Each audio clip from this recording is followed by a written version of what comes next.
Bonjour à tous et bienvenue sur cette vidéo. C'est encore moi, Malone Damasceno Raïssa.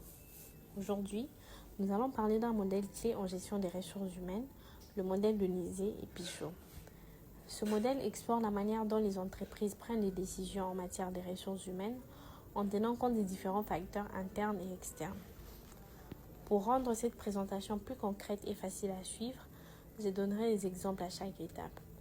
Voici comment nous allons structurer cette présentation.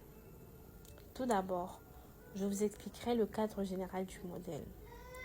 Ensuite, nous plongerons dans les logiques d'action qui sont le cœur de ce modèle. Enfin, nous verrons l'importance de la cohérence interne et externe pour aligner les décisions ressources humaines avec les objectifs de l'entreprise. Vous êtes prêts? C'est parti. Pour commencer, intéressons-nous au cadre général. Selon Nizet et Pichot, les décisions ressources humaines doivent répondre à des objectifs internes tout en tenant compte de contraintes externes. Les objectifs internes incluent des éléments comme la rentabilité, l'efficacité ou encore le développement des compétences des employés. Les contraintes externes, elles, concernent des facteurs tels que les attentes sociales, les lois ou encore les pressions concurrentielles. Imaginons une entreprise qui doit réduire ses coûts pour rester compétitive. Elle pourrait décider d'externaliser certaines fonctions comme la maintenance ou la logistique. Mais qu'est-ce qui influence ces choix? C'est ici que les logiques d'action entrent en jeu. Les logiques d'action sont au cœur de ce modèle. Elles expliquent les priorités et les motivations derrière chaque décision ressources humaines. On peut en identifier 4 principales. La logique économique.